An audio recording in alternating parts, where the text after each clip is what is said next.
La parole est maintenant Monsieur Roger Gérard Schwarzenberg pour le groupe 12 RDP pour 10 minutes.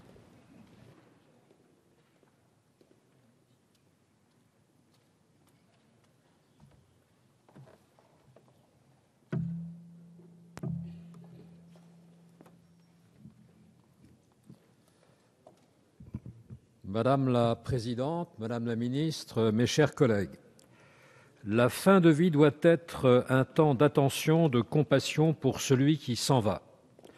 Dans ce but, les députés radicaux de gauche avaient, en mars 1999, déposé une proposition de loi visant à garantir le droit d'accès aux soins palliatifs. Ce texte est devenu, sous le même intitulé, la loi du 19 juin 1999.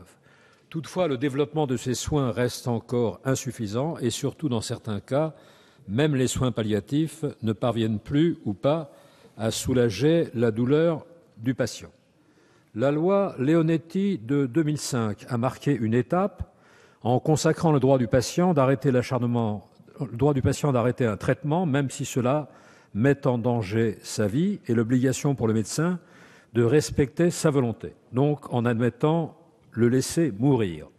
En revanche, elle continue d'interdire l'aide médicalisée à mourir par une démarche active et non plus passive. Il reste donc nécessaire d'aller au-delà de la loi de 2005. Dès le début de la législature, dès le 26 septembre 2012, notre groupe a donc déposé une proposition de loi relative à l'assistance médicalisée pour une fin de vie dans la dignité. Elle concerne les patients en phase avancée ou terminale d'une maladie grave et incurable, leur infligeant des souffrances intolérables et qui ne peuvent être apaisées.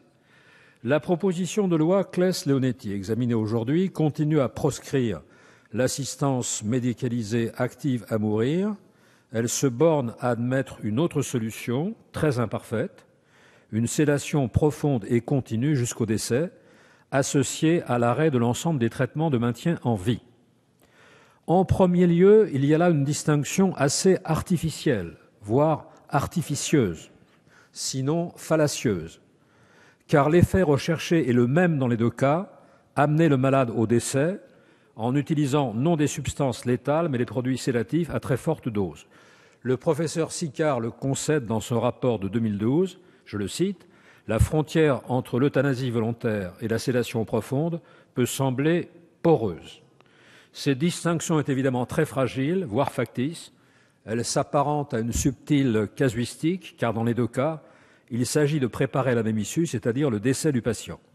En second lieu, la sédation en phase terminale s'accompagne de l'arrêt des traitements ou des soins, tels que l'alimentation et l'hydratation artificielle, ce qui peut parfois entraîner, selon beaucoup de médecins, des effets très pénibles, faim, soif, insuffisance respiratoire, phlébite, spasmes, infections, escarres.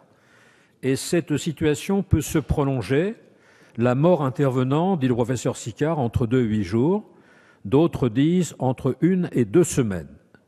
Donc la sédation en phase terminale peut ne pas éviter une fin de vie douloureuse, une agonie parfois lente et longue. Les auteurs de ce texte écrivent à son article 1er « Toute personne a droit à une fin de vie digne et apaisée ». Or, la démarche qu'ils proposent ne garantit nullement ce résultat.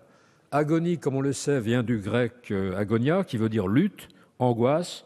Faudrait-il nécessairement partir dans la détresse et la douleur?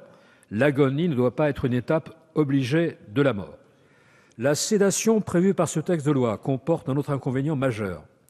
En effet, elle vise à provoquer une altération profonde et continue de la vigilance jusqu'au décès. En fait, il y aura perte de conscience. Les auteurs de ce texte l'ont souligné devant la Commission des affaires sociales le 17 février, M. Claes disant « Il n'y a aucun risque que le patient se réveille » et M. Leonetti déclarant « Un réveil n'est pas envisageable ». En réalité, comme l'a admis M. Leonetti avec franchise devant cette commission, il ne s'agira pas d'une sédation, mais d'une anesthésie générale. Alors que les patients aspirent à décéder entourés de leur famille pour avoir une communication ultime avec elle, cette phase de survie sous anesthésie rendra impossible ces derniers échanges. Le patient partira dans un état d'inconscience, muré dans la solitude, coupé de toute relation avec l'extérieur. Il faut donc accepter enfin une autre pratique, une assistance médicalisée active à mourir qui soit évidemment très strictement encadrée par des règles et procédures. Il faut respecter la diversité des attentes et volontés des patients en fin de vie. Pour cela, le législateur se doit d'élargir le champ des possibilités ouvertes à ceux-ci et de répondre aux différentes situations. Il n'existe pas une réponse unique et chacun peut avoir sa propre conception sur la manière de quitter la vie, soins palliatifs, arrêt des traitements, sédation profonde et continue jusqu'au décès, assistance médicalisée active. Dans ce cadre général, la loi doit permettre à chacun de choisir les conditions de son décès. Dans plusieurs pays, le droit a changé. Les Pays-Bas, la Belgique et le Luxembourg ont autorisé l'aide active à mourir en l'encadrant strictement. Par ailleurs, la Suisse, les Pays-Bas et l'Oregon ont admis le suicide assisté. En revanche, selon les circonstances, notre droit pénal assimile l'aide active à mourir à un assassinat, à un meurtre ou à un empoisonnement. Même si en fait les poursuites pénales ne sont pas toujours engagées, le législateur ne peut se défaire ainsi de ses responsabilités, il ne peut s'en remettre à l'appréciation aléatoire et variable de juridictions statuant coup par coup, cas par cas. Il ne peut laisser les praticiens saisis d'une demande légitime d'assistance médicalisée exposés au prononcé éventuel de telles peines. En 2003, des poursuites avaient été engagées contre la mère et le médecin du jeune Vincent Imbert qui, conformément aux vœux de celui-ci, l'avait aidé à mourir pour mettre un terme à ses souffrances. Mais la situation peut évoluer, comme le montre la proposition de loi du PRG en juin 2009 et celle du groupe socialiste en octobre 2009. Cette proposition de loi a été signée par plusieurs ministres du gouvernement actuel. Par ailleurs, parmi les signataires figurait aussi M. Alain Claes. Choisir sa mort doit être en effet la dernière liberté. Pourtant, ce droit de choisir les conditions de son décès reste encore refusé aux patients en phase terminale d'une maladie incurable et très douloureuse. Il y a là une atteinte à la liberté de décision du malade en fin de vie, atteinte qui n'est pas compatible avec le droit de mourir dans la dignité, droit revendiqué dès 1978 par le sénateur radical Henri Caillavet.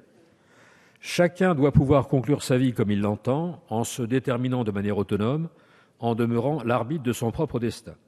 Désormais, l'objectif doit être celui-ci, respecter la volonté du malade, respecter le libre choix par chacun de son sort personnel, bref, respecter le droit des patients à disposer d'eux-mêmes, ultime espace de liberté et de dignité. L'enjeu est essentiel, permettre aux malades incurables en phase terminale de finir leur vie dans de meilleures conditions qu'aujourd'hui. Changer la mort, c'était le titre du livre qu'avait publié en 1977 un grand cancérologue, rebelle aux normes établies, livre pour une fin de vie digne et apaisée, livre pour une médecine secourable. Celle qui aide les malades en phase terminale qui vont partir, celle qui assiste ces patients arrivés au bout du chemin et qui souffrent intensément, ce qui reste à ce moment final, si singulier, si unique, c'est la compassion, c'est la tentative d'humaniser la mort, pour que cesse douleur et détresse, pour que la dernière heure ne soit pas abandon, mais attention, dans une ultime solidarité.